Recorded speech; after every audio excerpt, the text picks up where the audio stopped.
All right, I guess that means we are live here. I'm going to check that out as we pile in. Of course, you sadly know me, Dan Tom, at Dan Tom MMA. You can find on MMAJunkie.com, linemovement.com, as well as this channel and this program, which it'll be going to, which is the Protect Your Neck podcast. But I brought in a co host, and wow, as that goes right in my ear, we are live, that is for sure. Yeah, I'm very experienced podcast go. So I needed some help today, clearly. So I brought on my man at Spencer Kyte, where you can find him on Twitter. You can find his features on his Substack, which, again, go follow him on Twitter for that. Or, you know, this little company called the UFC, we might be talking a little bit about them. Spencer, may write features for them on these fighters and may have been covering this sport for roughly, I don't know, north of a decade now. Spencer, give the audience your background a bit before we get into this. It's a very loose format. People still got to pile in. And I think more people should be familiar with you anyways, man. So what got you into this crazy? What's your excuse? What got you into this crazy mess of covering MMA? My excuse is like a lot of people, I just kind of started out as a fan and started out back in the days when Blogger was still a thing. So had a Blogspot account, launched the original Keyboard Kimura blog back there, and just, fortunate to connect with the right people and some opportunities and work my way through a few sites. I don't know if anybody remembers heavymma.com back in the day. Shout out to Matt Brown, Jeremy Botter, Megan O'Leary, Dwayne Finley, Ryan Loco, James Law, John Lane, all kinds of different people, Jonathan Snowden, all kinds of different people passed through there. I was fortunate to be a part of that crew when it launched and when we were doing things there, and just continued to work my way through over the last, as you said, upwards of a decade, 9 years now, putting together features at UFC.com, which it's crazy every time I think of it, because, you do that little think back of what was the first thing I did there, or how long has it been? And then you go back and look and it's like, wait, that was a decade ago. Where did those 10 years go? But that's the journey, man. Just been grinding away. I've barely been even, covering in the sport like for half the time as you. However, I have been, in my defense, a part of the sport for a while, and we'll talk about it here, especially when we get to the co-main event with Michael Chandler, where I was going back to, my roots with certain fighters, and I'm sure you have yours with covering them for so long that where does the time go? So when you said a decade, like, I totally sign off with you there, because I'm like, where the heck did this time go, man? It felt like it was just yesterday. I was on the mats, with this guy, Michael Chandler, who we'll talk about, and He was deciding, he's like, dude, I don't want to wait for this Bellator tournament to start. I already haven't fought in like 4 months. I need to fight. And I left that conversation thinking, this guy's not even going to wait for this Bellator tournament. And sure enough, he's patient. He does it. And then now, he's in the UFC, and we're talking about it here because it's under a big, Mcgregor card, which, of course, spoiler alert, folks, if you haven't watched it for some reason already and you're for some reason watching this, Dustin Poirier, of course, defeated Conor McGregor, which we will get to off the top. You can post your questions down below here, but is it just me being a nostalgic nerd, Spencer, or did maybe it's these, big tentpole cards, if you will, kind of bring this about? But did you have some kind of nostalgic, this week in the lead up, like wow, where does this time go? 2021. So the crazy thing for me, and this isn't meant as any kind of like humble brag or anything like that. So I remember watching the Fightville premiere at the Toronto International Film at the Hot Docs Festival in Toronto the week of UFC 129, alongside my heavy MMA cohorts and Tim Crater and this kid that was the star of it named Dustin Poirier, who couldn't have been more than 21 at the time, quiet, wasn't too far removed from his win over Josh Grisby. So he's one fight into the UFC, right? And he's just this quiet kid, head down, not really talking very much. Have talked to him throughout, maintained that relationship, interviewed him a number of times. Obviously, we've all watched the rise and Dustin become the guy that he is today, and the performance that he put on last night. Additionally, about 6 weeks after Conor McGregor, this Irish guy blows into the UFC in Sweden, knocking out Marcus Brimage, my wife, her brother, and his wife had a trip to Ireland planned. So I reached out to my editor at the time at UFC Magazine, Seth Kelly, and said, "Hey, I'm going over to Ireland. I've talked with John Kavanagh before. I've talked with a couple of guys at this gym. Do you want me to see if I can connect on something?" He said, "Yeah, go ahead. See what you can put together and let me know, because that was a great performance and this guy seems like he's got some buzz, and if we could do something, then let's do something." So our first day or second day in Dublin, my wife and I trek out. We go and find the old SBG when it wasn't this big, beautiful HQ on the main road. It was in a warehouse tucked down behind a car lot where you just, like, if you didn't see the gorilla on the wall, their logo, you would miss it. Go in, talk to Cathal Pendred, talk to John Kavanagh, finally meet Conor and say, "Okay, let's get this interview done." He says, "Listen, I got to get to Louis Copeland's to try this outfit on, and I've got this photo shoot. You're coming, so we'll all just go pile in." Myself, my wife, John Kavanagh, Conor McGregor, in a rented Saab station wagon, beaming down the narrow, busy streets of Dublin to Louis Copeland's, where I then get to proceed to watch Conor McGregor try on bow ties, Dickie Bows, as he was calling him at the time, for about an hour. Ran late on our appointment with my brother and sister-in-law, who, of course, were kind of frustrated that we were late for our Guinness Storehouse tour, all of those things. I texted them yesterday morning and said, "Hey, I don't know if you remember this, but, like, really sorry about that time we were late. I know you know that I had work to do, but it seemed to have worked out okay. That guy turned out to be a little something.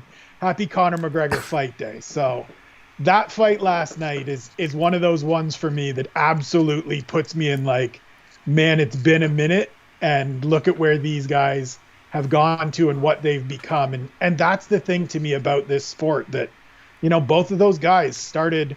Conor's first fight was on Facebook. Like, we watched it on Facebook. Dustin's first fight in the UFC, no one expected him to do what he did. And yet, all this time later, here they are. They're two of the biggest stars in this sport. So that fight was special for me. And seeing them get to where they are and be who they are now is a reminder to me of why those early fights are important. Absolutely, man. I'm getting goosebumps like twice, or as my people like to say, chicken skin. Yeah. As you said, both the Poirier Fightville story in the theater and of course the Conor McGregor story. I wasn't aware of either of those. I mean, it doesn't surprise me.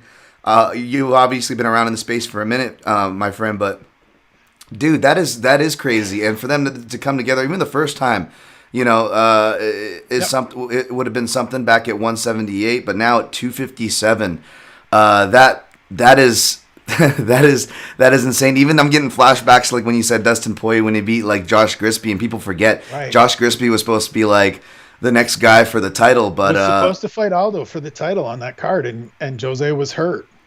And he looked like, you know, he was playing the spoiler, which Dustin Poirier was, and you know, he looked like maybe just another step for a little bit there in Conor McGregor's rise at a certain point in McGregor's career, right before Poirier hit that turnaround at 155. But it's been pretty clear, and, you know, I don't have to tell you this, nor should I really have to tell a lot of the hardcore listeners.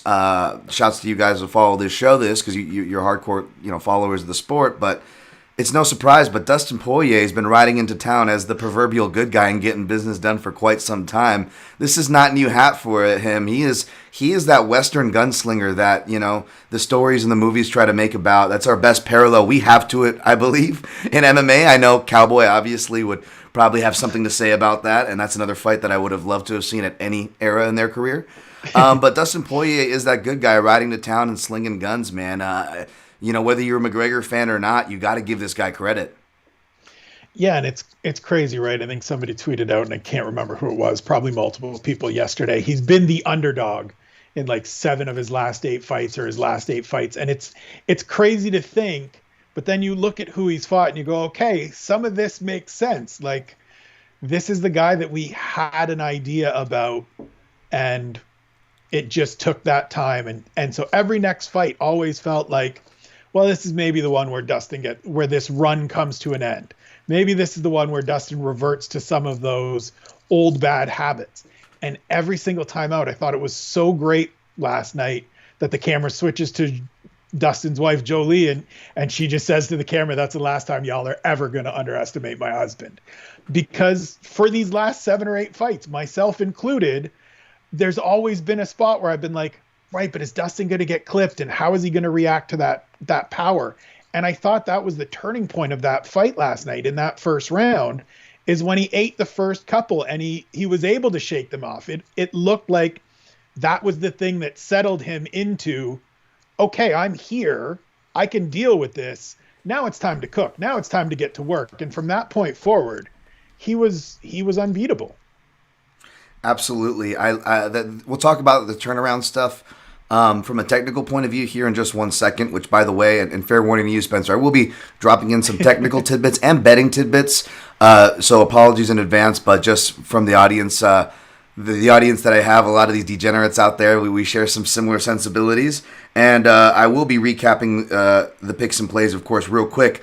We went 6-5 overall, the Protect Your Neck podcast on picks, 3-0 in straight plays.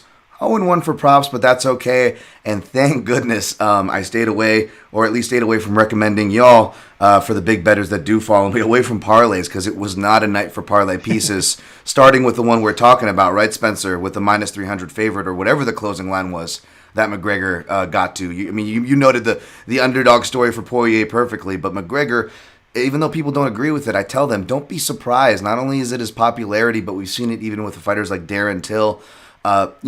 People from that part of the world back their fighters at the betting window, right?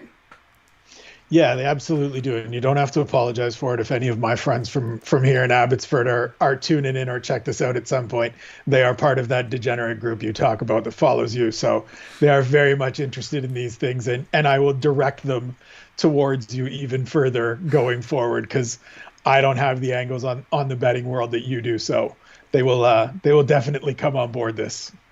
I appreciate that, man, and I just hopefully people do okay. It's a crazy thing to do, but as we've seen in this space, it is a growing field. As far as the gambling in this pandemic era, and I also want to bounce something back amongst this era and even before it. I always try to make sure, and it's weird, and obviously I'm sure you get this because you write for the UFC, and even though I don't, I do work for a very a MMA junkie, and we're not exactly on bad terms with the UFC. So a lot of people will even if you say something nice, they'll accuse you of shilling, or right. you got to be if you're cool, you're not going to or if you're cool, you got to criticize the. I'm neither nor. I try to call things for better or worse, mainly worse, by the way. I'm very honest. But one thing I really try to do, Spencer, is give credit to UFC production. And they nailed it perfectly when they got Izzy dancing away down that tunnel. Pre-pandemic, I think after he beat Robert Whittaker and they followed him down. There's these little improv moments after the fight that they can't plan for. But Mike, the hustle, it's probably like they're overworked. It's late in the night, and then the wherewithal, like you said, to capture Poirier's wife. Really just sent it home. That was like out of a movie. I'm getting, again, chicken skin, it's coming back. I'm getting it now. And man, I gotta, again, I said it a couple of podcasts ago, but I gotta tip my hat off to UFC production. Those guys and gals work their butts off. They never get any shine. And they really give us amazing moments that you don't realize. Maybe, I know I'm a nerd and I appreciate these things, but even if you're like the most casual of casual, that added to your experience last night, seeing that moment with his wife. So I just had to shout that out and add on with you there. Yeah, it absolutely does. And I think that's part of the reason that we've always seen the UFC want to control its own production, be the ones responsible for putting things together. It's why doing things like building the Apex, where they have their own entire facility to run events, that, the way things played out last year is what they built it for, to have that venue. Obviously they didn't plan on a pandemic coming in and becoming kind of the permanent home of events outside of Fight Island. But yeah, that crew that is in charge of all of those production details in terms of having all of those camera men and women running around, kind of making sure that they're, as you said, aware of the little things that may be moments, and just keeping the camera rolling and following, whether it's the fighter in the crowd that may be the next contender, or the former champion, or the champion that's watching the two contenders face off, or last night, Jolie Poirier having that reaction that she had.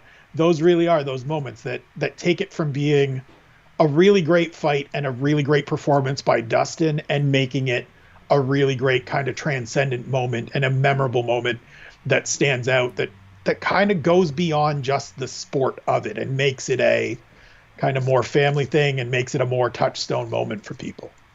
Absolutely. And I think my man over there, MMAKO, follow and subscribe to his channel as well there in the chat. He agrees with this. He says, so happy to see Dustin get that win. Can't think of many fighters who deserve a win like this more than him. I mean, I'll add in the paid in full hashtag, but I completely agree with him there. And again, you've seen this guy behind the scenes, Spencer, and from all accounts, he just seems to be, be a good guy, as good as a guy you can get in this crazy sport, right?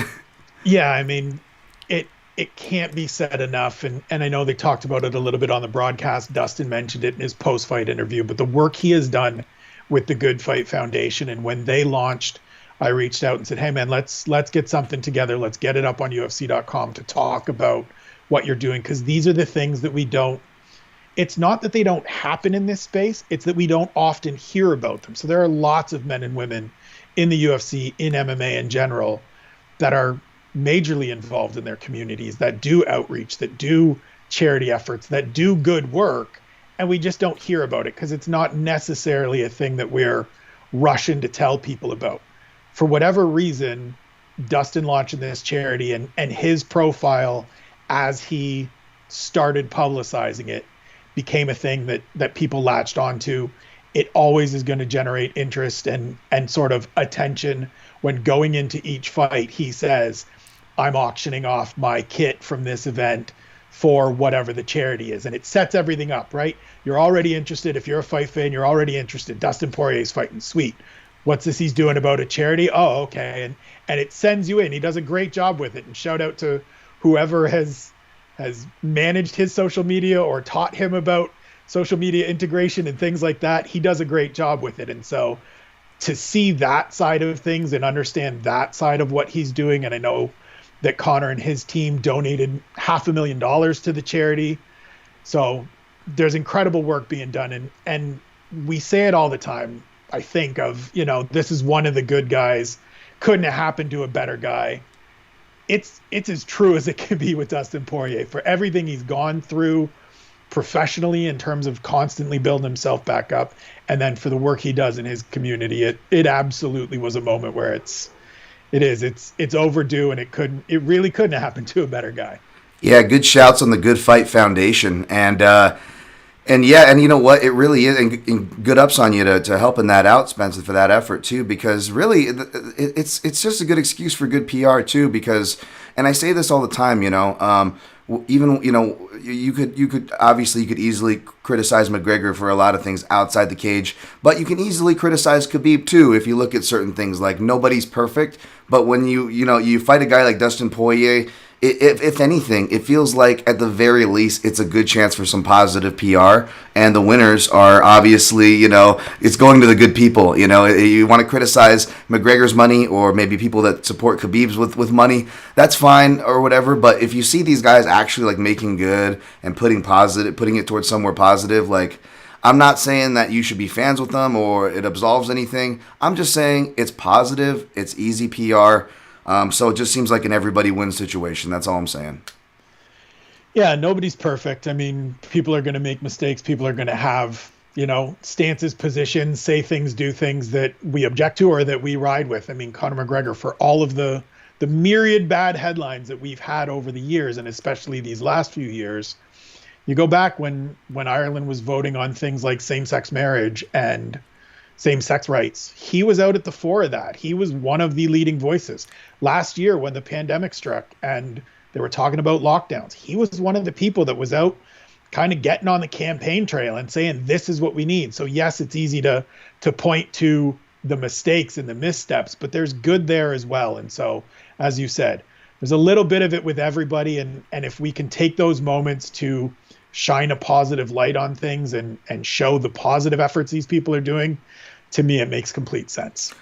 Well, let's talk about the matchup. I do believe, obviously, Dustin Poirier wins via KO, TKO. I know people are arguing that now. That's that's the new arguing point. It looked like he went out pretty clean to me, and I guess we could just leave it at that. But Yeah. that was the result, and the turnaround. Conor McGregor credits the calf kicks. It was an adjustment that I feel like a lot of people, including myself, were the ones you could call for, whether it was calf/leg kicks being from American Top Team in the same stance, or potential wrestling. Obviously, Dustin showed a little bit of both, and both you could say perhaps accredited to the flat-footed McGregor we saw. I don't know if he was necessarily flat, because again, I don't want to veer too far into excuse territory and excuse land, right? When we have guys like GSP coming back and making 3-year returns, it's Right. and Conor successfully made this layoff return before, so I don't want to get too much into the weeds there. You can weigh on it if you like, but what I saw turn the tide, even though I got this pick wrong, by the way, I picked McGregor first round KO. But I did say in the Southpaw versus Southpaw matchup, citing Holly Holm versus Valentina Shevchenko, the check right hook seems to be a punch that Yep. kind of comes into play. And I feel like that in the rewatch looks to be what kind of turned it around. What was your read on the fight as far as the action, how you saw it play out, Spencer? I mean, same as you. I got to start this by saying I got the pick wrong. Did not have a good night with my selections in terms of this, but that's neither here nor there. When we get great fights and we get great action, I was really impressed and really surprised watching it live last night. As soon as Dustin started wrestling, I said, "Okay, this is big. This is an important thing. This is anytime you're not giving Conor a chance to punch you in the face, it's a positive thing. So whether it's closing the distance and clinching, or whether it's taking him to the ground, those are important. I do think that the leg kicks, the calf kicks, we've seen the value and importance of those and the impact those have had on myriad fights over the last bunch of years as they've become more prominent. I do think that played a part in it, but I think you're dead on. As Dustin started figuring out that timing in that range and that ability to land that counter hook, that's when he started doing the little points and doing the little, oh, I got one on you.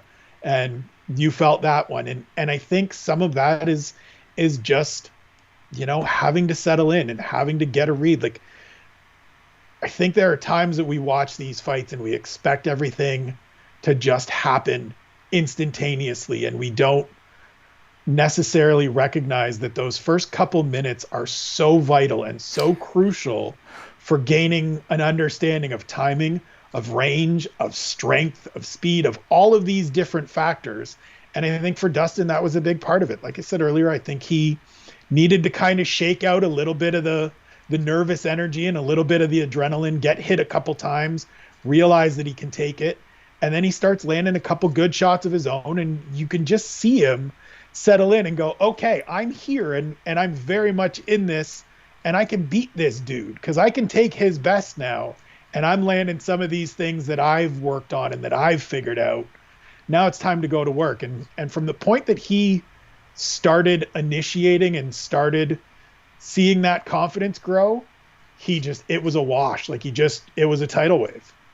I love that you use the word initiating, because that's what I was thinking of too when you have that example of how important it is to tone set, right? When you have potentially two, depending on the fight, can be somewhat slow starters, and Holloway and Cater. Holloway knew how important it was to just turn up on the slow starter and never let him in that fight, and he never did for the 25 minutes, regardless if it should have went that long. And shout out to my man Zane Simon, who brings up a great point about, yes, sure, it could be a semi-obvious, but one that is stressed for a reason, which is volume. I actually like the meta, and I want to give a nod to the Fight Site's Danny Martin, who I believe he's moved on to become a paramedic now, but shouts to Danny, and he really talks about the MMA meta as far as taking initiative and initiatives, I believe. I believe I'm crediting the right person, I hope, and the right kind of work. But yeah, to your point, Spencer, how important it is to take that initiative. And even though he was taking initiative at parts, he was also able to, like with the open space takedown, which I was wrong at. I thought he was going to have to get Conor to the cage to have a better chance, where it ended up being the opposite, right? However, he did show that he could counter back to the check right hook as well and do it from those instances. And yeah, man, there is a lot of interesting points, as far as, Conor, I could see why I thought he was checking the kick because he did that subtle turnout, but those were for more traditional Thai kicks, not this more new age calf kick. And I think that ties in with one of the questions here in the chat, which I'll pitch to you here, Spencer. I think this is a great one. It comes in from Chris Charles.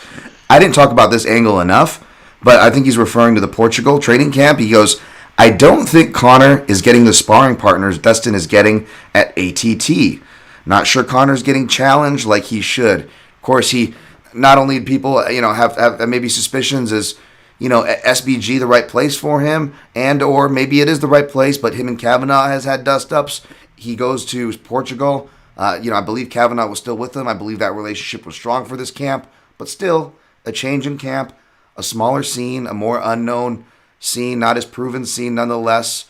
Is there any weight into what Chris Charles is saying in the difference of camp conditions? I mean, obviously without being in Conor's camp and getting kind of full behind the scenes picture of who he's working with and what he's doing, it's obviously a thing to talk about. We've seen some of these elite talents over the years. They get in there and when it becomes their show, maybe they don't want to go those hard rounds. Maybe they don't want to have the person in there pressing them and pushing them to the extent that they need to. That's one thing you're never going to have to deal with, or you're never going to get from these guys at American Top Team, or at least we've seen from a lot of these elite competitors that train at ATT. They're in there with these coaches that it's geared around them. Yes, it's set up to maximize Dustin Poirier on the night of UFC 257, but he's not going in there and getting these easy rounds and getting this light work and people aren't pushing him. He's going hard with world-class talents. He's going hard with coaches that are making him redo things over and over, and he's logging that time. And so it very much could be a thing that Conor does need either a change of location or just to bring in some different people, some more high-end people, some more, reach out to some different people to bring them into camps as he continues, if he does continue and decide to make 2021 a season for him. Because, as much as I understand and agree with kind of Max Holloway saying, look, guys, we don't have to spar as much. You've put in those rounds.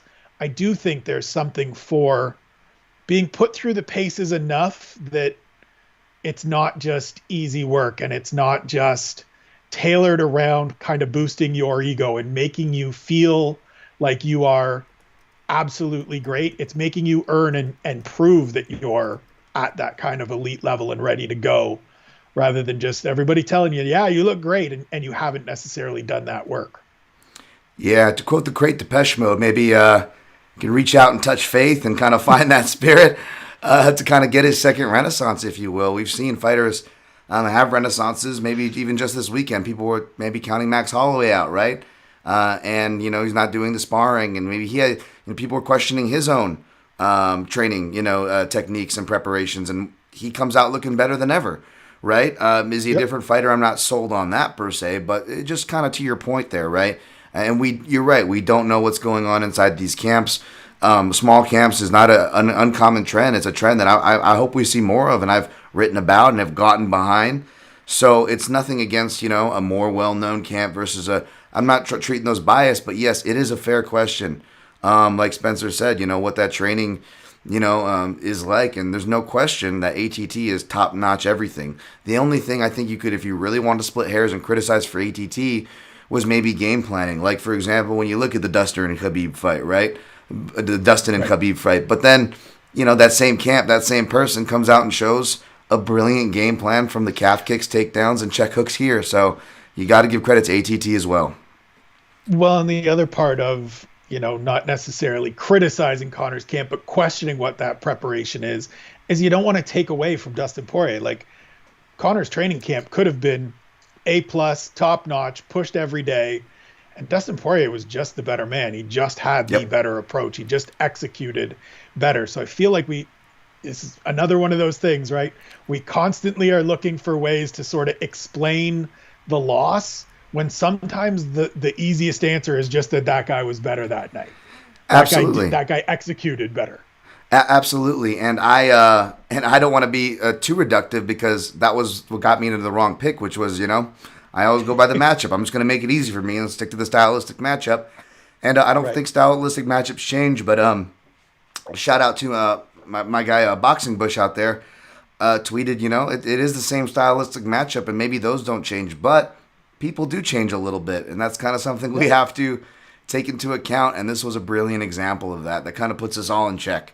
So I was happy to see Dustin win, and not much to say behind that. Although I do, hearts with you. I know some of the big bettors that follow me, grabbed some early McGregor lines that they liked, and I guess it's a blessing that I didn't end up playing this fight personally, because the lines were too inflated. So hopefully y'all made out okay in the other parts of your night and took my advice for the rest of the card here as we push forward, Spencer. In the co-main event, this is one that cashed for me at least. Of course, I can't really take credit for it because it is laced with bias. Michael Chandler defeats Dan Hooker. Now, really quickly before I get your thoughts, because I want you to open your thoughts on this, touching on our opening stories on like our connections with these fighters, you mentioned Dustin Poirier versus Josh Grisby. Wasn't that supposed to happen? Didn't that happen at a UFC 125 resolution? Yep, it did. I was at that New Year's card. Day. I was at that card live, and shout out to Gorgeous George and Ghost, who are now my colleagues. They weren't back then. I was just some listener of the show / failed amateur fighter that they interviewed on their show at the time.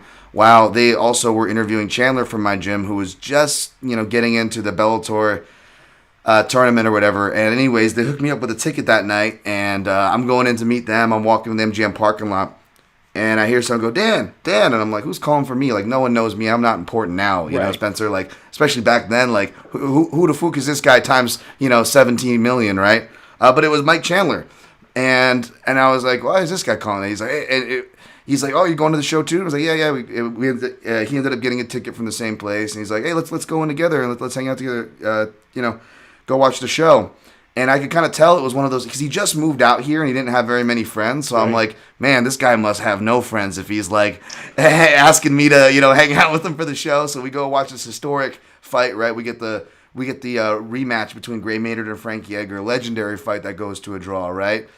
And you get all these memories, it's all these crazy things. And so just to see, that's the kind of the Chandler that I met and knew. So to see him all these years later, and, let's be honest, he was an underdog for a reason. He could have easily walked into a knee and it could have been a failed thing, and people would have been crapping on him, crapping on Bellator. And I don't think that would have been fair to really anybody. But he went in and he actually fought a bit smarter than even I thought, and he blew me away. I'm taking up the stage. What did you think here, Spencer, of this fight, man? I thought he looked great. And again, I mean, I was one of those people, and it's not that I was underestimating Michael Chandler. It's that I think really highly of Dan Hooker, and I thought this is a tough assignment for a guy coming into his UFC debut. Not that he's necessarily going to deal with the jitters, because obviously Mike's been in some really huge fights and some really big high pressure situations in the past, but just a tough matchup of a guy that works really well at range, has some dangerous weapons, and maybe he catches a little bit over anxious Michael Chandler coming in, or Michael Chandler pressing just that little bit that you don't want to press against a guy like Dan Hooker. But as you said, he blew me away in terms of maintaining that center position, keeping Dan Hooker, like letting Dan Hooker just do his thing on the outside, and then finding those moments. And it was really telling to me when he went back to the corner afterwards and kind of looked at Henry Hooft and was like, I saw everything coming. Like, I saw everything. Yeah. And that, I didn't necessarily expect that.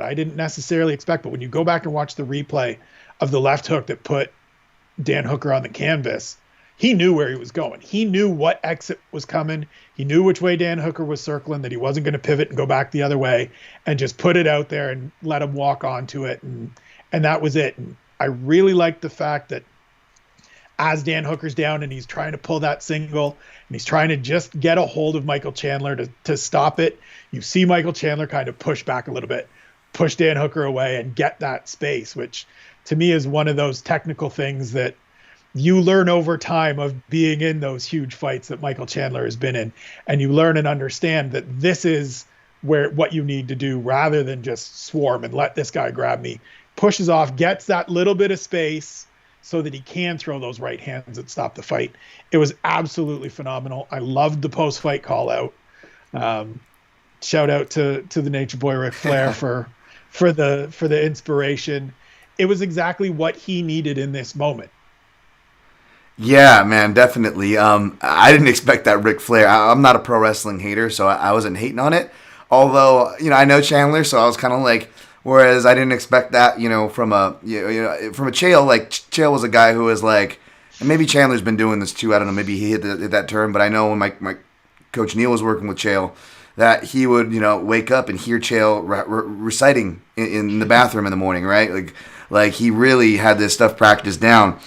So it was kind of crazy to see Chandler maybe do that, and I don't want to unfairly compare him with Chael or much less, a Colby. I know there's easy comparisons, American wrestlers, etc., etc. But you can't hate on a guy capitalizing on the moment. That's exactly what you have to do in this era of not just UFC, but really in kind of the world. Our attention spans are so quick. And if you don't make use of it from a flashy highlight reel, viral, playable thing, you could even be criticized for not making the most of your moment. We've seen that too, and it doesn't have to be your style, but he made the most of the moment. I love how you said he could see everything, or you cited that note, because that surprised me as well. As well with the KO. I guess I'm just surprised because even though I picked and played Chandler here, Spencer, I thought he was going to wrestle for 3 rounds. That being said, and I will give credit, I think Ed Gallo from the Fight Site really called this the most. He's a big Chandler supporter, and he's the only other person I ever hear talking about Chandler's body work. But I did mention the body work, and I have written about that in at least the last 2 breakdowns of Chandler's. And I did say, another reason why I probably shouldn't be surprised, and to the note of him seeing everything, I said that ultimately, yes, Hooker has a game designed to beat guys like this, and he could in theory. But I felt like the speed difference was going to be on another planet. You have one of the more slower 155ers against literally one of the most fastest and explosive guy, regardless of organization. And that maybe was perhaps why maybe he said that. I don't know. But when you said that, I'm like, yeah, you're right. Maybe that does make sense that he saw everything coming, right? Yeah. And again, it's, you have to give credit on both sides. It's not just that Dan Hooker's slow. It's that Mike Chandler prepped. It's that he and Henry Hoof put in the game plan and did the work that they needed to do to know the patterns, to have that pattern recognition, understand Dan Hooker's game. But you're absolutely right. Mike Chandler is always felt a little bit undersized to me. Not that he should be down at 45, but just he's one of those guys that he's not the biggest dude. And when you see him in there with a Dan Hooker, who, as you said, big, strong, but a little bit slow, deliberate, methodical, the punches aren't coming super fast. It's about timing with him. It makes sense that quickness and that anticipation combined with the understanding of kind of this is the pattern, these are the things he's going to do, leads to a situation where he puts that left hand out there and just does what you need to do in a spot like this, where we're all looking to figure out what happens at lightweight. How do they figure this out? Who really kind of asserts themselves? Well, Michael Chandler and Dustin Poirier sure did assert themselves pretty well on Saturday night. Absolutely, and we're going to move on from this and blow through the rest of this card here. But before we get too far from the main event, I want to address another question, or a statement, I should say, that came in the chat. And this is interesting because you don't have to agree with this, but I know exactly what you're going to see where I'm going with this one, Spencer, as I pitch it to you. But Castle, thank you, by the way, for chiming in. He says, Conor was always good, but he was also the result of great matchmaking, which is very rare from the UFC, in parentheses. He had the perfect run with stuff like Mendez on short notice and the freakish Aldo KO. He also adds, these are his words, not mine, even RDA pulling out was a potential blessing for Conor. Super aggressive southpaw with feints, elite cardio, and a kicking game who can also grapple very well. Before I pitch this to you, Spencer, I'll just add that I'm not going to hate your perspective there, Castle, and I'm not going to tell people that they need to feel this same way. And I do feel that it is unfair to do this to any fighter, Conor or anybody, because you can always play this game. And again, Castle, not hitting on your comment. I'm not hitting on your comment. I appreciate your participation, but I think it's a great example. Like, we can always do that after the fact game, and we can always poke holes like on the best resumes in the world, mind you. I've done it to Khabib's. Like, I've done the same very thing. So I'm in no way hating. I think we've all done this, and we all can do this. Spencer, what do you think of that and that kind of note, I guess? Yeah, I agree, man. Like, we can always go back and look at the path that was charted, and everybody that somebody doesn't fight looks a little bit better down the road a couple years, like you look and you can say, oh, well, he caught Max Holloway at the right time. Well, so did Dustin Poirier early, but who knows? I mean, I'm in the process of writing a piece for the Keyboard Kimura newsletter, shameless plug, talking about this sort of post-fight thing that we do where it's instantly, well, as you just kind of said, well, how good was he really? And we start poking holes at resumes. To me, yeah, absolutely, there were matchup opportunities, and getting Chad Mendes on short notice is absolutely a positive against getting full camp Mendes when he's not dealing with a knee injury. But you can only beat the guys that they put in front of you. And to go on that run that Conor went on, regardless if you want to call some of them flukes or lucky shot or whatever, he still put in the work and earned those victories and had those successes. And so, yep, there were some matchups that he avoided, whether it was by injury or whether it was by matchmaking choices, but he still earned the victories. It's why it's crazy to me every time somebody gets to like 4, 5, 6, 8, 12 wins in a row, and people go, yeah, but who have they? There's a reason not a lot of people get to those numbers. Like, there's not a lot of people that have put together 6, 8 fight winning streaks in the UFC, and it's because it's really hard regardless of who you're fighting. Weird stuff happens all the time. You get a weird injury mid-fight, you get hit with something that you didn't see coming. So while I agree that there's some good fortune in some of those matchups and some of those situations that presented themselves, you also have to credit the guy for going through everybody that they put in front of him. Yeah, and I feel for RDA, by the way, who is another guy who gives Chandler's height some hope in that division. Another guy who was 5'7", then he went up to welterweight. The UFC started listing him at 5'9". Now I think they've settled on 5'8".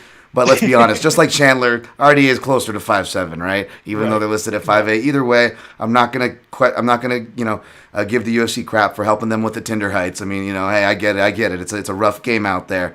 But in all seriousness, I do like Castle's point though in the RDA fight though, because southpaws, aggressive southpaw with feints, cardio, the kicking game, and even just a more active lead hand. I mean, it was something that I saw as we moved down the card here. I said.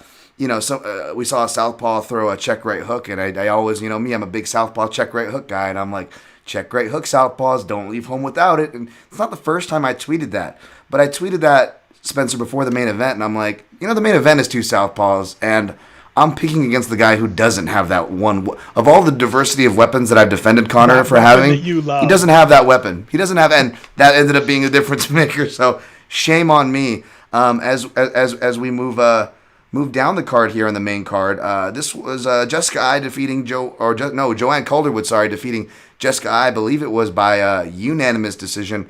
I submitted Joanne Calderwood for my staff pick, Spencer, and then I don't know if it's because nobody on Junkie was picking Jessica Ai, and maybe because I thought, she's got better volume than what the stats, receive. The right hand defense doesn't look great for Calderwood, but man, Calderwood was showing her right hand and all of her tools. It's always good to see JoJo firing on all cylinders. Did this matchup surprise you? Do you have any thoughts on it? It was the best Joanne's looked in a long time to me. I was in the Jessica Ai camp, not in a like, oh, Jessica Ai is going to blow this girl out of the water or anything like that. But exactly what you said, a little more volume, a little bit better wrestler, grappler, kind of get in there. Thought she could make it kind of an ugly, kind of grimy fight. And I think that's what she needed to do if she was going to be successful. But JoJo looks great coming out of the gate. She was more active than she's been to me in her last few fights. There was a little bit more aggression. I think some of that is brought on by just simply not liking Jessica Ai. This fight felt to me a little bit like picks were being influenced or opinions were being influenced by the not a lot of people seem to like Jessica Ai, whether it's personal or just she's a fun person to pick on as a person to pick against. I understand those things at times, but it also doesn't really influence what happens inside the cage, whether you like someone or not.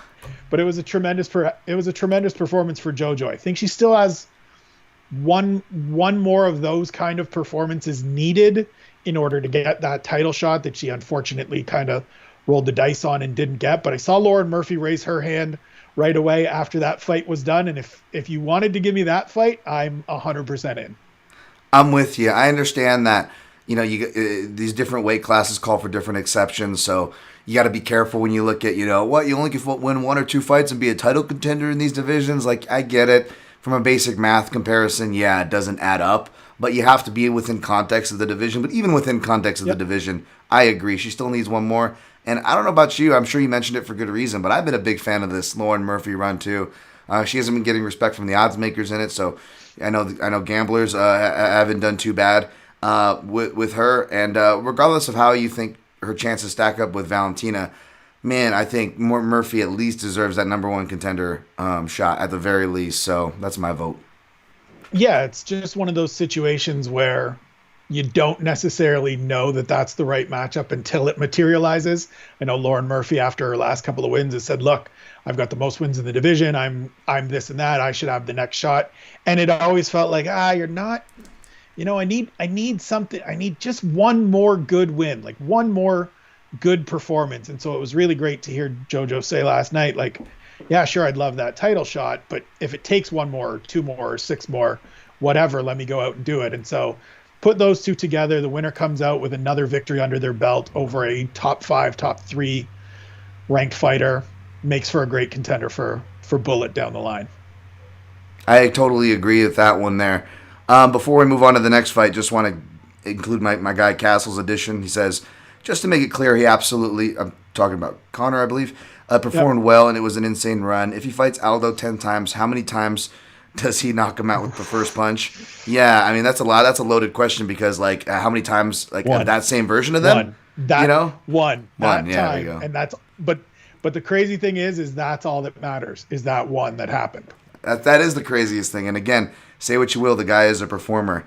And Castle lastly adds, which I agree with him here, I wish Conor fought a guy like Frankie Edgar as well. I can't hate that. I think that was a fight that probably needed to happen at a certain point for sure. You mentioned the RDA one and feeling bad for RDA not getting that. I 100% agree. I would have loved to have seen Frankie Edgar when Conor was on his climb at featherweight, or even after he beats Aldo, if he just gets that Frankie Edgar fight in before he goes chasing the second belt. There's a few that are on that list that I really wish I could have seen. Awesome. Well, I'm already we're already pushing I think 45 minutes, so I'm gonna I know you don't have a hard out, sir, but we're gonna have to go ahead and push down the list here. Mahmoud Murdoch defeated Andrew Sanchez, TKO, flying knee and punches. Round 3. Grats to people cashing that round 3 pop out there. And Mahmoud Murdoch came through for me. He actually opened as an underdog in this spot. I like Andrew Sanchez. There's no disrespect to him. He has noted improvements, and he actually made a good account for himself in this fight, Spencer. I hope that this outing doesn't deter those improvements. But I'm not going to lie. I was pretty big on Mahmoud Murdoch in this spot, and he saved my butt and a lot of the bettors who follow me for advice. Do you have any thoughts on this one? Looked really good. Just kind of the, not necessarily a breakout performance, but one of those fights that a guy like him, who is a little bit under the radar, a little bit unheralded, you can look at who he's beaten in the UFC and it's good wins, but you're not necessarily blown away by beating Trevor Smith. So to go out, you're probably not even necessarily blown away by him beating Andrew Sanchez, but people that follow the sport can tell you that that's a very good win, and that's a tough win to get. It's the kind of win that he needs to kind of elevate to that next level. It's why I love fights like that. I write about it all the time. These are the kind of tests that we need to see of guys. Like you need to put people in positions where they can take that next step, and we can find out, okay, where's the floor? Where's the ceiling? Where's this person fit in the context of this division? And that was the kind of performance for me that makes me go, okay, step up. Let me see him against a veteran. I know he's on this card. I threw it out there after the fight. They're on the same timeline. Like Mahmoud Murdoch and Brad Tavares, I'm in. Absolutely. Oh, wow. Okay. Maybe not. No, because I like Brad Tavares. We'll get to that. But no. But you know what? That actually does make sense. But in the scheme of things, right? No, totally. It totally makes sense. Yeah, totally. I'm gonna push on here, and I'm gonna really need help with. I actually admittedly missed the finish of the Murdoch Sanchez, as I'm gonna need your help a bit for these next 2 fights, I believe, because something I don't think you had trouble up there in Canada. I don't think too many Canadians. Canada didn't have any problem with the feed. But I would say about these opening 3 fights, is fair to say that a lot of people missed, and even me who ended up getting lucky and getting through before a lot of people, other Americans at least, still did. It wasn't really doing me very good because the stream was still very choppy. So I missed a lot of Marina Rodriguez, especially over Amanda Ribas. I thought Ribas was trying to get to her control points early, but in the clinch, it looked like off the breaks, Marina Rodriguez was able to catch her and build off of it. What exactly happened, Spencer? So the first round was kind of what I expected the whole fight to be, which was Amanda Ribas taking it to the ground, dominating with that, using her judo to get inside and get a hold and get it to the ground, and then dominating on the ground. Kind of hung out in guard, but was happy to be there and kind of do a little bit of damage, control positionally, wasn't really passing.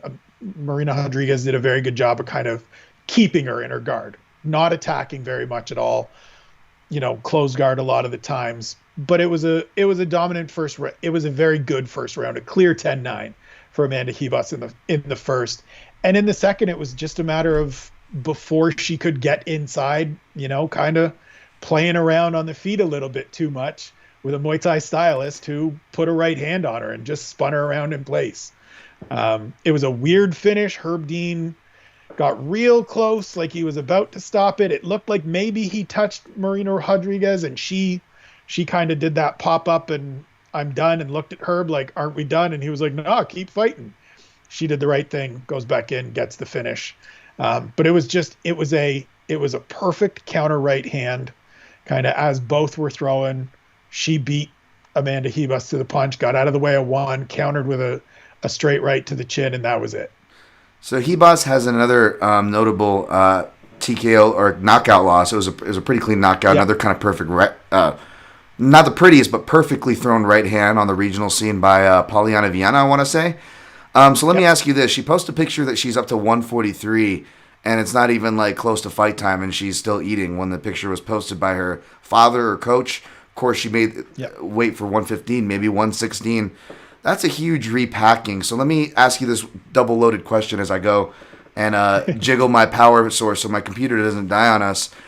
Do you think is there any reason to be, I don't want to say suspect or put you in a position to throw that accusation, but is there any reason to be concerned about her ability to take shots? And I guess B, part to that question, is any of that, or should any concern be attached to this dramatic weight cut she's making? Do you think, are there any culprits there? So for me, I kind of always will I'll always err on the side of, if you don't have to do a dramatic weight cut and you can fight at a different weight class and be healthy and not have some of these risks, then absolutely. I mean, I think Dustin Poirier kind of is a perfect example of that, right? Like got stopped by Conor in his last fight at 45. Not that he hasn't been stopped by Michael Johnson, that incredible shot in somewhere in Texas that I can't even remember now, that it was a weird, just random city in Texas. Hidalgo. There you go. And so there's always that little bit of a concern of, why is she cutting all the way down to 115 and then the next day, less than, kind of 24 hours, 36 hours later, up 35 pounds. Like, is she maybe better off fighting at 25? She looked great at 25 against Paige Van Zandt. So that's always there. I think there's a little bit of this that is, I think anybody gets beat to the punch or gets hit with a good shot by a professional fighter, and somebody that, like Marina Rodriguez, is a Muay Thai stylist and is a striker by trade. You're gonna go down. You're gonna deal with it, and it's gonna hurt. And so I think there's some of that. But if this becomes a trend, if this becomes not just a one-off, if we start seeing, next fight out, some of these shots, she's not wearing them well, she's not dealing with them well, then it absolutely isn't. And I mean, even just in terms of where she's at and opportunity, we talked about flyweight earlier. It's a shorter line. And so maybe you don't cut that weight. Maybe you do go up. She still has a ton of promise, a ton of potential, a ton of star appeal. So maybe you do go up and you don't cut as much. You get in there, you get a fast track to maybe a top 5 fight. I totally agree. Are you good to blow through the prelims with me? None of us had trouble watching those. For sure. All right. We had on the top going down, keeping that theme. We had Arman Saryukin in a last-minute matchup. He defeated Matt Frevola by unanimous decision. I don't have too much to say about the matchup, as even though I was able to give a breakdown on it. I guess the one benefit of doing breakdowns later in the week is you got room for all these switch-ups that have plagued us this last year, right? However, I did call for it to go to decision because Frevola is tough. I figured it would have been like his own little ally Quinta versus Khabib in a shorter instance, and that's kind of what it was. That being said, I guess your thoughts on the match, Spencer, but more importantly, your thoughts on the events that caused this matchup. And you know what I'm getting to. I want to know if you have a prediction for what was in Ottman's bag. I mean, it's got to be something important, right? Like, it's got to be bricks of money. Like, just, we're talking stacks, right? Like, it's got to be something serious for you to put that kind of risk out there. Like, I'm risk averse in life. I am a reformed degenerate gambler, and so putting my career like 2-0 in the UFC, 2 first-round stoppages, you're getting a main card assignment, a favorable main card assignment at that, on a Conor McGregor pay-per-view, and you're doing some crazy wild stuff. It had to be just stacks of money or something serious, but I think it's going to go down as like one of those forever unknowns in MMA that somewhere down the line, me, you, and a couple other lunatics that followed this sport for years on end will sit around and be like, hey, remember this fight back at whatever it is, and what do you think was in the bag? It'll be like a bang cunt situation where it'd be pretty easy to decipher which sport book I got the information from, if you know me. But I may or not have been told that some Asian gentleman unloaded briefcases of money, about $45,000 in cash, and no later than a couple hours after receiving that information, it hit the waves, and bookies were pulling it off there. This is before 2015 in November, right? Benson Henderson versus George Masvidal on that card. And sure enough, that was he was investigated, of course, later, right?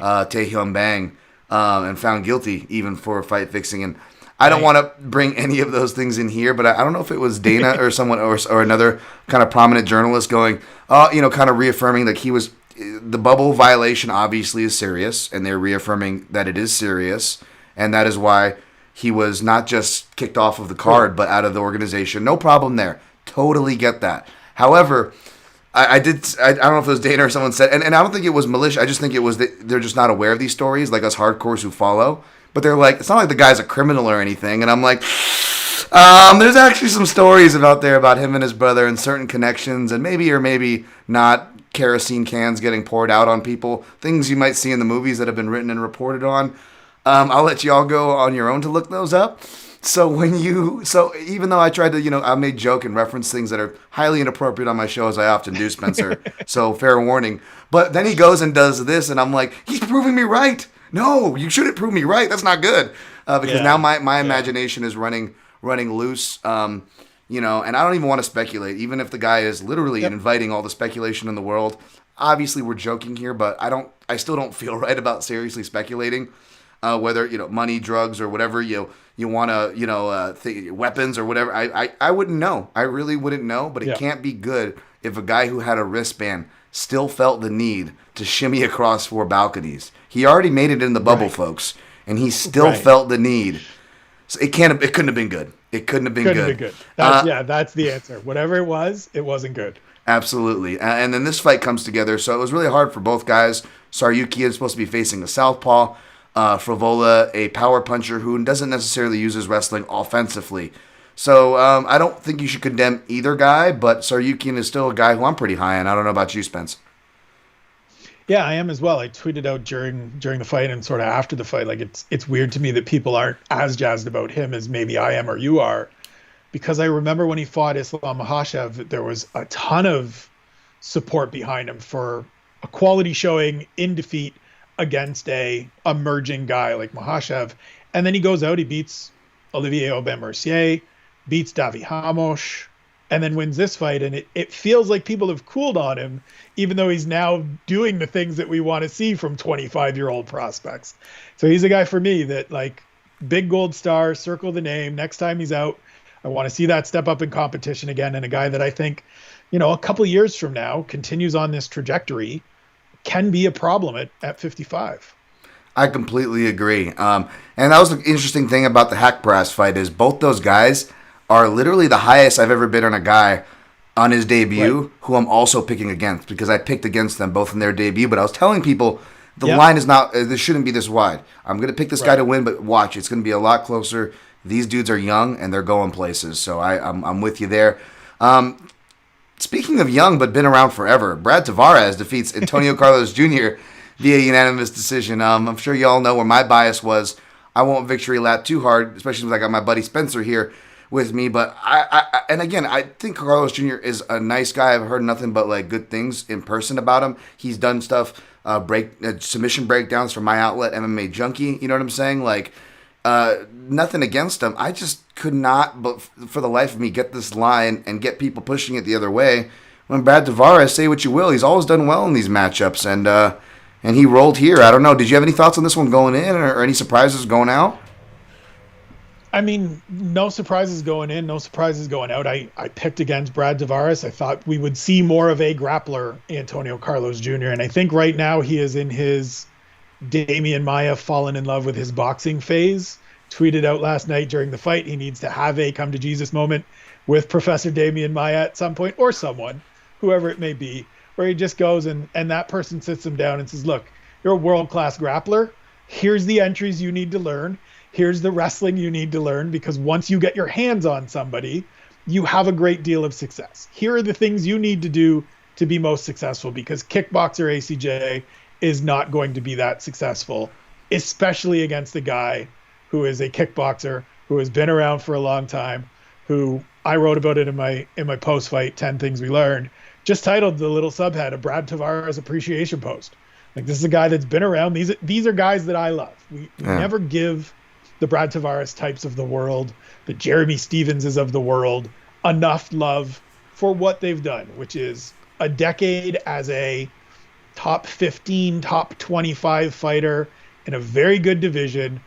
Yep, he's never been a contender necessarily. He's never fought for a title, but he's always there. Grabs the lunch pail, comes to work. You know what you're going to get from him. He's a tough out. He's a great litmus test for these guys that are on the way up or trying to get ahead. And when he's not fighting those guys, he has fights like this where you just go, man, Brad Tavares is really good. Like, it's hard to win 13 fights in the UFC. Again, what we talked about earlier, right? Like, it's hard to do this. It's really difficult to be around for a decade. And Brad Tavares has done that. So, I mean, shout out to him and props to him for a very good win. Yeah, and he's of that era, too, where, like, he had to cut his teeth and learn how to fight as a pro. Maybe not so much like as Amir Sadala, but he's not too far off. And speaking of not too far off, I've heard people refer to him as Hawaiian Bisping. And kind of like your prototype, like, Bisping was a similar prototype, folks, before he got that break, against Luke Rockhold. Not that, us hardcores didn't watch the many iterations of Bisping. I'm not trying to discount that, but he eventually settled into a place where no one expected anything of him beyond a middleweight, right? Yep.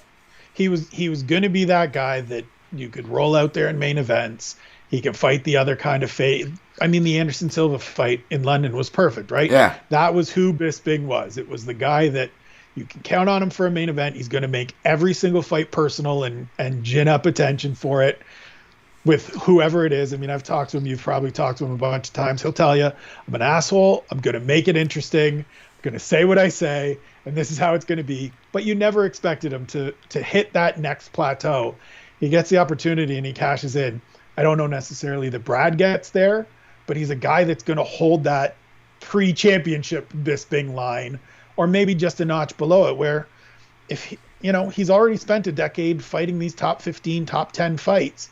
Another 3-4 years of that, if he puts together 3 or 4 wins here over the next 12, 18 months, it's kind of hard. He's back in the top 10.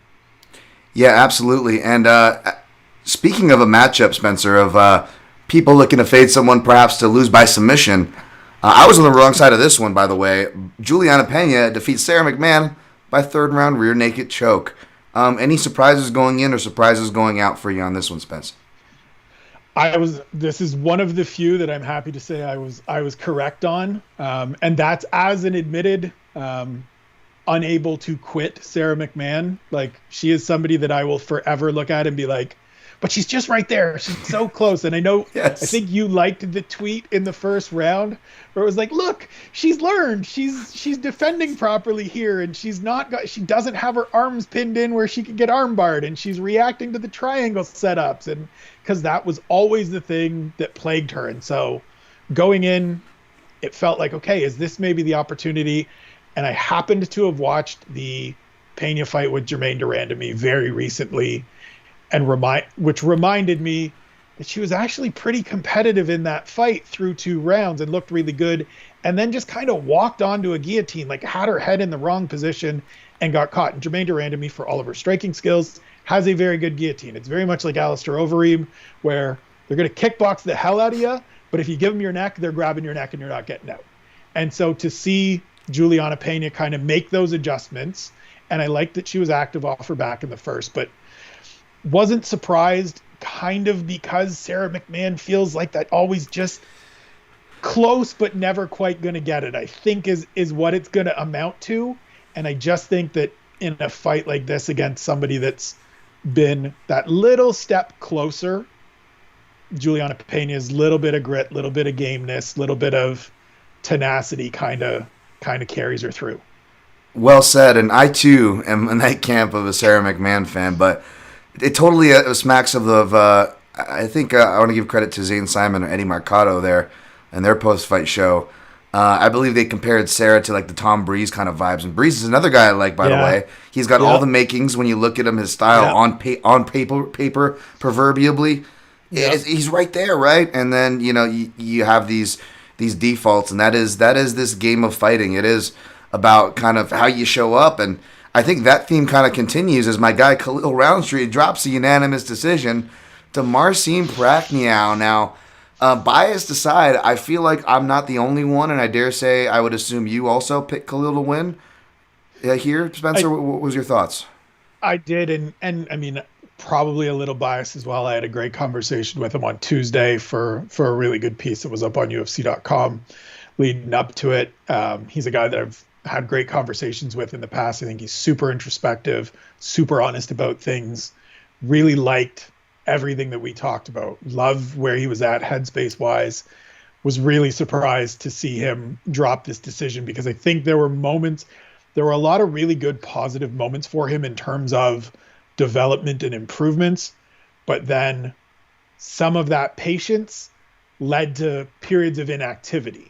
And so where he used to be a little bit too aggressive in spots and get a little bit out ahead of his skis, he was a little bit back too much this time, and it kind of led to Prachnio getting an opportunity. And again, shouts to Marcin Prachnio for making some adjustments and developing some things and figuring some things out after going 0-3 with 3 straight first-round stoppage losses in his UFC career. But yeah, a little disappointed, a little surprised by this outcome, but this is a fight game, man. This is what happens. Guys break your heart all the time, and people develop and improve and change things that you don't see coming, and you get results like this.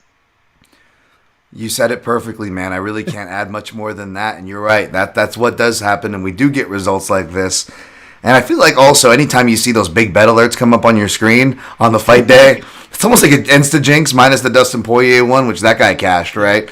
But minus that, I feel like every big bet alert we saw on the card was just like the death note, like, oh, you just jinxed it. And so many of them are like, really? Like, I you know what I mean? Like, I love Khalil as a fighter. I love him as a dude to talk to and interview. And I loved him going into this fight. And I thought it was going to be one-sided. But, like, that is not, like, that's just not a dude that you're putting that, like, the inconsistency has been there. You see this man's track record that it's been up and down, and there's been highs and lows, and for him to be the guy you're deciding to drop man, cash on, like I said, I'm risk averse, so nope. No, totally. I mean, even me being biased and whatnot, all the big bettors that hit me up prior to the event, I said that they were looking for a parlay piece or Khalil and asking me about it. I said, I love Khalil. I think he rolls here. I'm going to pick him here, but I'm not playing him, and I think you should be careful about staying away from that, And I feel really bad for Khalil losing, but I do feel good at least that I gave the right advice to my listeners there, because you see those big bets pop up on your screen, and you're like, you're right, yeah, what is that guy doing for this fight? This is a fight where the next fight though was a chalk friendly fight. Movsar Evloev, who got up to like a -700 favorite at close over Nick Lentz, which ended up being his retirement fight. He was able to squeeze a split decision out of there. I know there's different opinions on the first round, but I don't think anybody has an issue with Movsar Evloev taking the win, obviously. Any thoughts on this one, Spence? I'm super high on Evloev. He's a guy that, from the first time I saw him fight in the UFC and prepping for that, going back, watching some of his M1 challenge fights, feels like a guy that is just that coming generation where there's not a lot of holes. Nothing is necessarily, that one dominant skill set, that one dominant trait where you've got to look out for just that thing. It is a really nice, complete package where he can wrestle, he can grapple, he's got the takedown defense, he's got the submission defense that we saw in the first round yesterday. He's got clean boxing. I like that he's southpaw. I like that he's at 45 as opposed to 35 where he was pre-UFC. Works with a good team. Like, he feels to me like one of those guys that's in that 25 to 27, unbeaten, but he's fought some good people. He's fought some tough fights. I loved this assignment against Nick Lentz. Another one of those guys that is the perfect litmus test for these young kids coming up. Goes out, he gets this win. I really wouldn't be surprised if he's a top 10 fighter by the end of the year. I think our radar is wired similarly, which again, I mean, hey man, you've been covering this long enough, especially as long as you start to get that radar. And for me, it's like the Russian Frankie Edgar, if he could switch stances and fight southpaw. Frankie Edgar could, because that's what this kid reminds me of. I saw a lot of Frankie Edgar comparisons for other fighters. I can't remember who, but I'm like, no, man, if there's any Frankie Edgar on this card, it's Evloev. And it came in handy right against Nick Lentz, who was a bigger guy.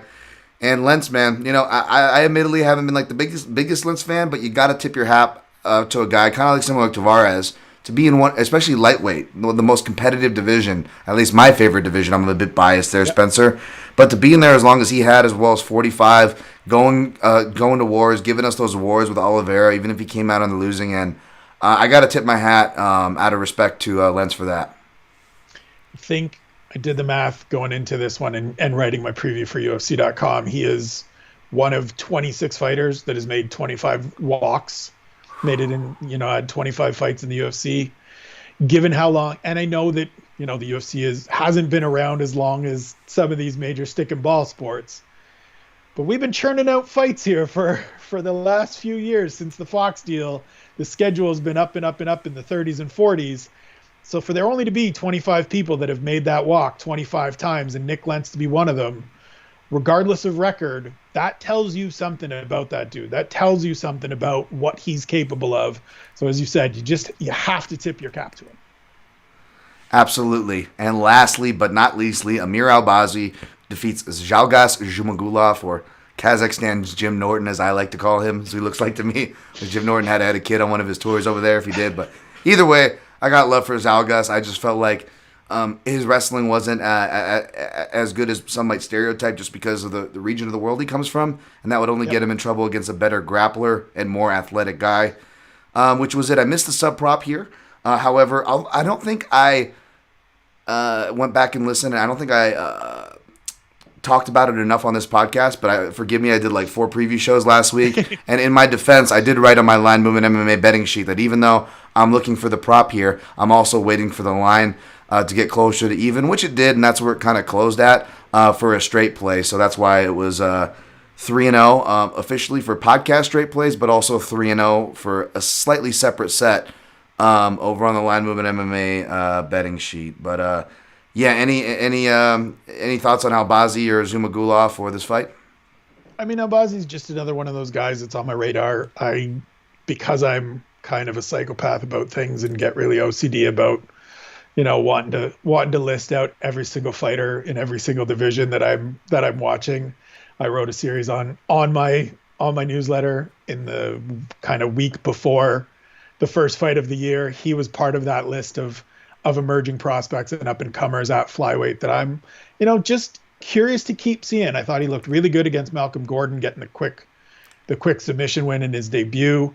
This is a guy in Zhumagulov who's fought some good competition before he got to the UFC, had a good fight against Julian Paiva in his debut. So going to be another good test. Let me just see where this guy's at. I liked what I saw. I mean, was happy to see Twitter light up when DC said, "Oh, that takedown should seal it for Zhumagulov," and everybody was like, "Whoa, DC, hang on!" Yeah. And DC, to his credit, even fixed it up and corrected it later in the night, Yeah. which I saw get some shout outs from different people that are, ardent about judging and scoring criteria over the course of the night. But just a good performance from another kind of young emerging fighter who needs these opportunities, is probably, 2 years away from contention if everything goes well. But those are the kind of guys that everybody can pay attention to the main card guys. Everybody's paying attention to the headlining acts, and I am too. But I'm also really keen on whoever's in those first couple of matchups, because 2 years down the line, those are going to be the guys that we're talking about. Absolutely. I did see that about DC too, and he did correct himself. I know he's been making a better effort. I believe he even got in touch with a Ben Cartilage. Yeah. I know Sean Sheehan is always out there fighting the good fight. Thank you, Sean. And the only thing I had not even issue with, but like my only DC moment of the card, because I know he gets picked on a lot, and I like DC, by the way, because I met him in person on his rise. Is a really a good guy, so I probably defend him more than most. But he certainly tends to tickle the fan base on commentary sometimes, and yeah, and it wasn't like a bad thing, but like in the beginning, Carlos Jr. threw a really sloppy combo and like completely missed, and Brad Tavares is like showing Matrix head movement, defends, hits him with the jab and leg kick, and I'm like, none of it was being called. I was like, what is? And like the whole time he was focusing on like this missed combination. I'm like, when there's all this, and including wrestling action, I'm like, DC. Yeah. So I get it, but at the same time, you know what? Obviously, it's all out of love. I defend DC more than most. Same with Paul Felder, who's another guy I met behind the scenes, is just nothing but a good guy. I'm a fan of in that role. Everyone knows I'm a fan of John Anik, JA, since like ESPN Live.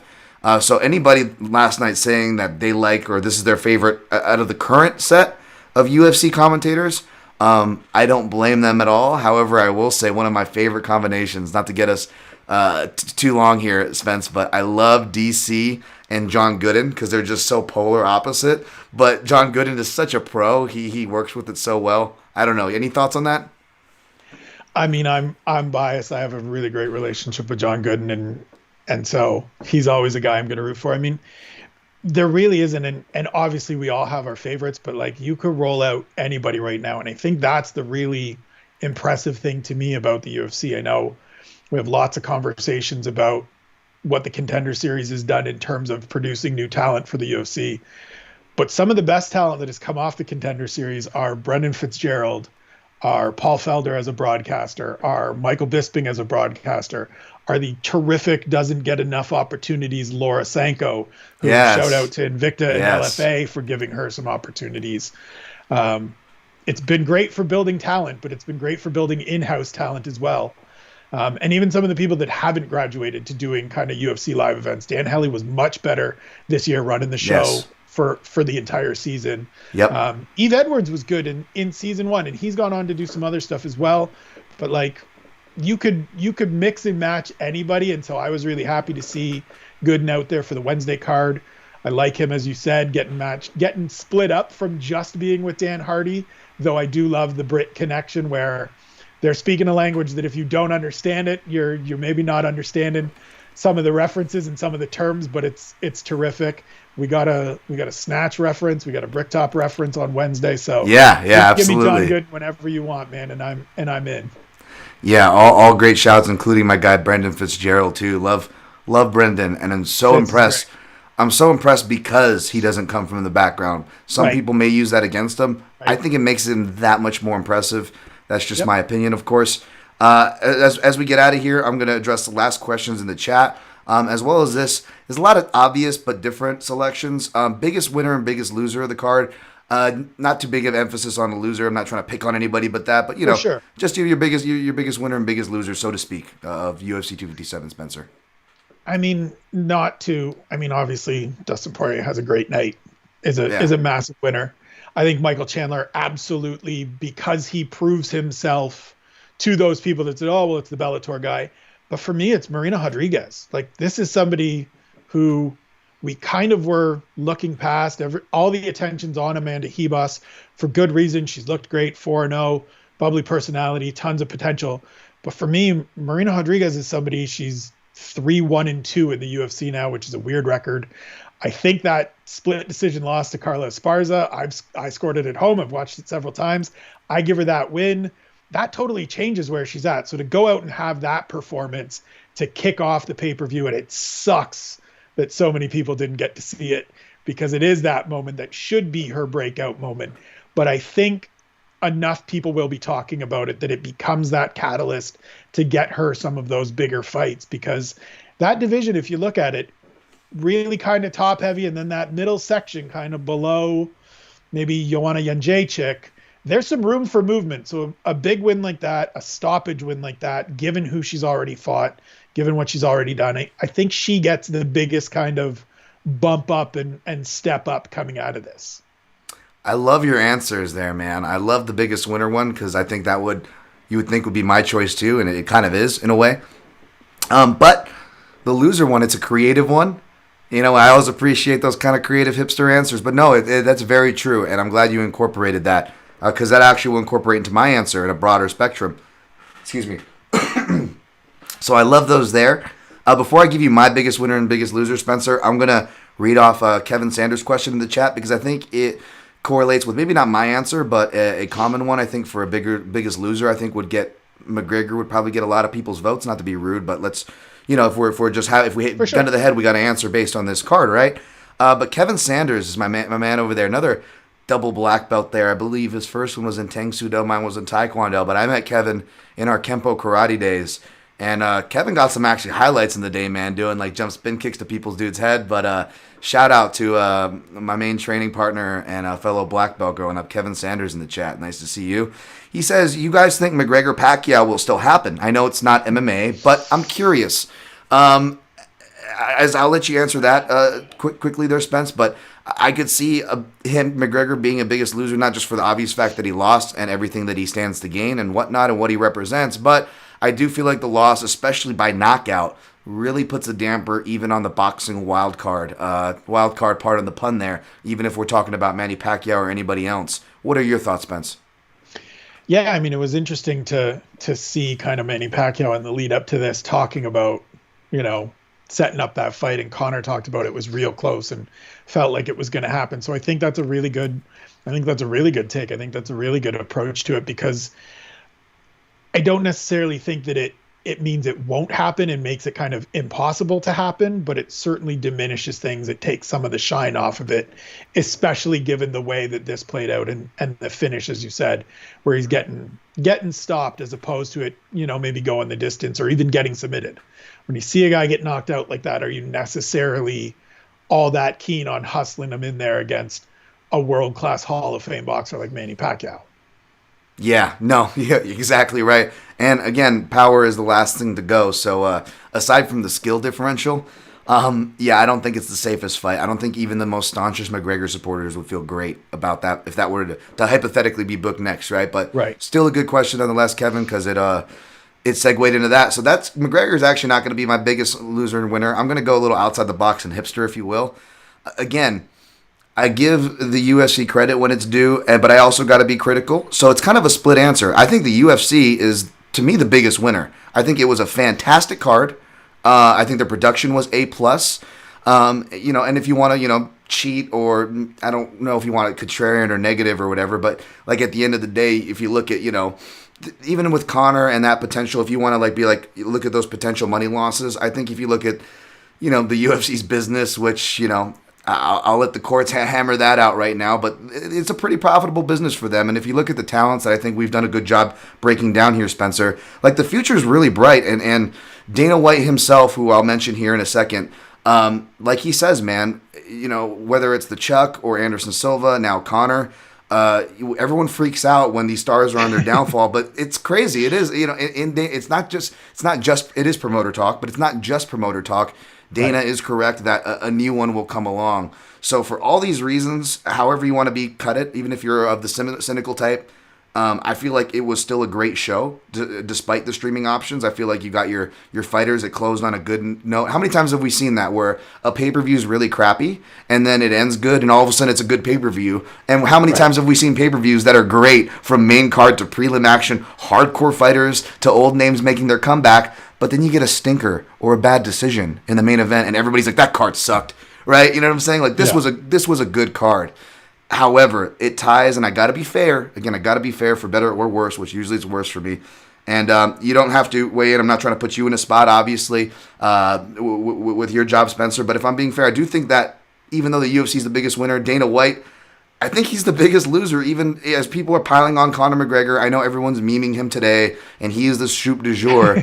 But man, between not just the Conor McGregor thing, the Khabib thing, which again, I'm not trying to hate on, but people who listen to this podcast know that I kind of, which wasn't hard to predict. I'm not trying to pat myself on the shoulder, but I figured Khabib was going to stay retired. Even Dana White now is looking like he's hitting his acceptance stage, right? He's even said so himself, not looking good, right? Then you got Conor losing. But then you have the small things, which weigh a lot for me, like Ottman's bag. Like, we wanted an answer. We gave you our guesses here. And when Dana White was asked, he had all the footage and all the stuff. They caught him. They had the cameras. And they still didn't find out what was in Ottman's bag.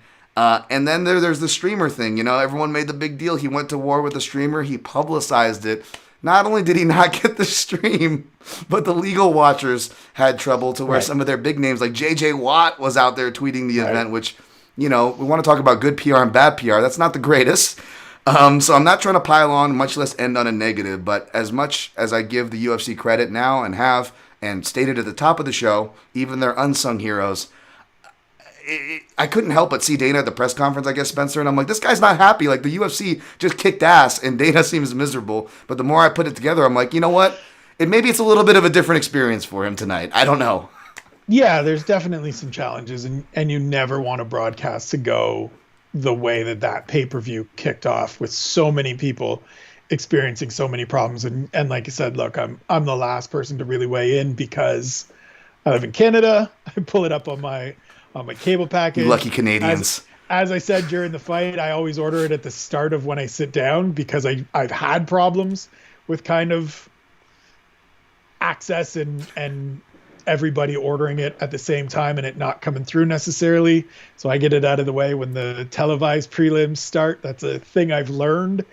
But I mean, yeah, I fully understand where you're coming from and what you're saying, of like, there were some different things that became a big deal. And to me, I've always been one of those people that, look, I understand how huge a personality and what a big force Dana White has been going into this event, or going into in this sport as a whole.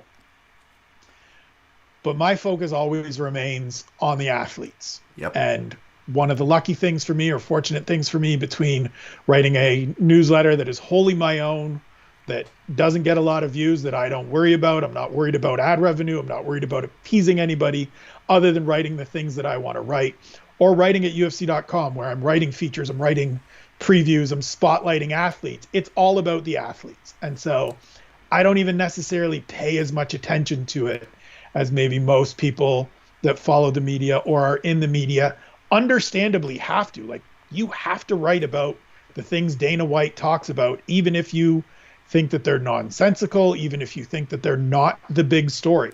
You have to write about them because they are big stories, because he's involved. And so for me, it often kind of slips away. I don't watch press conferences anymore. Yeah, when the fights are done, I turn off the TV, I grab my dog, we go for a nice walk to kind of get out the kinks of being on the couch for, you know, whatever it is, 6 hours at a time watching these events.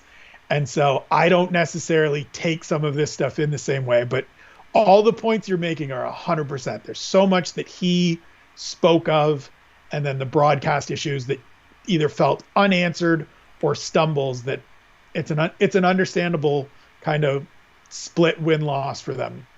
Yeah, and you really kind of saw it. And again, believe me, I'm not trying to pick on the guy or end up on one of his videos. And for what it's worth, by the way, I sentiment what you're saying, because I actually share the same grounding point. Because I have to. It's my beat like yours. It's different, but it's based around the athletes. And let's be honest, they deserve our attention. And I know I don't have to tell you that twice. You obviously are very sympathetic and do a great job of getting these stories out, sir. So thank you for that. And that's another reason why people should be following Spencer at Spencer Kyte, as you see on the screen. And even, you know, and again, it's not my beat. I just, for better or worse, I got to call things as they are. And for what it's worth, and I've shared this before, and I don't know if you know this, but like, I've actually had plenty of interactions with Dana, like back in the day within the Vegas scene, and he's always been the best tipper, the nicest guy. I've had nothing but positive experiences with him. Even at, granted, I haven't asked too stupid of scrums after any of these, too stupid questions at the scrum to get called out, granted. See, and I But have, and so yeah, but I've honestly had no bad experiences, so it's not even me trying to like get cool points and like for sure. talk bad about, like, no, that's, believe me, I'm neither on one side or the other, like many things. But I couldn't help but point out that dichotomy, and of course, the streaming is a talking point of this event, Absolutely. right? So, Yeah. anyways, man, that was awesome. I do appreciate you hanging tough and hanging long. Hopefully, I didn't keep you from anything. Before we get out of here, Spencer, I'm gonna have you back on the program. You've been someone we've been in talks to have on. Think of a top 5 topic, or if there's a card you want to jump on for a breakdown. This won't be the last you see of Spencer on this show, folks. But I got to turn the floor over to you. Anything you want to plug, whether it's your work on UFC.com, your Substack, any other personal ongoings you have, the floor is yours. It's a non-fight week, so there's not a lot coming to UFC.com. It's nice. I'm just chasing some of the February work, getting started on that. It's a full slate of stuff, so there will be plenty. You can always find it on my Twitter at Spencer Kyte. And as you said, the Substack, the newsletter, the Keyboard Kimura newsletter, it is spencerkyte.substack.com.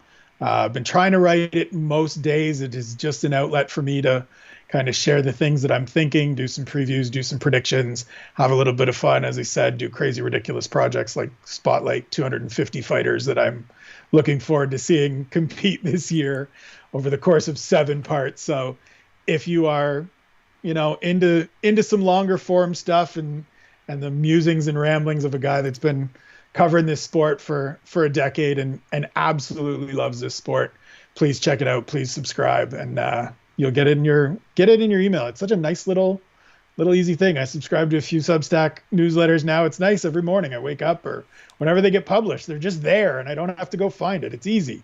So feel free to sign up. I appreciate anybody that does. Thank you for having me on. And as you said, we'll definitely do a few more of these in the future. Well, if you haven't followed Spencer's work, I think passion is the word that he used. I think that's great. I think that's the common thread too, because I've had people that are even non-media members as far as like past top 5 guests.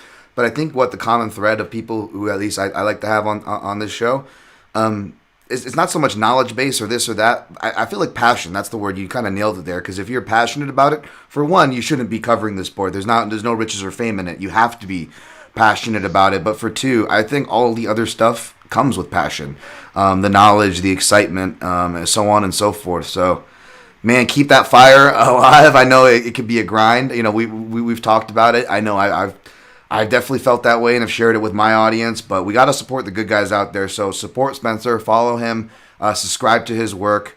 And thank you all for subscribing to this show. Before we get out of here, I'll just say real quick, visit mixedmartialanalyst.com, which helps host this here program. You can find click-throughs if you're an Onnit shopper. I like the kettlebells, the hemp supplements, the protein, or if you use Amazon. I know it's, not exactly the best to be, contributing to some of these corporations, but we kind of have to a lot. So go ahead and ease your conscience by killing 2 birds with one stone. You click through either the Amazon or Onnit portals for no extra cost of your sale. A small percentage of that sale will go back to this here show so I can have more Joker from Batman drops, so I can hijack the airwaves and other things that I spend the money on.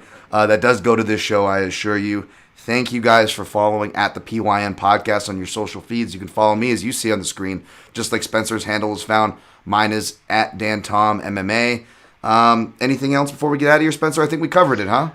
Yeah, I think we did it. We got it top to tails. We're all good, man. All right. Thanks for joining us. And until next time, protect your neck.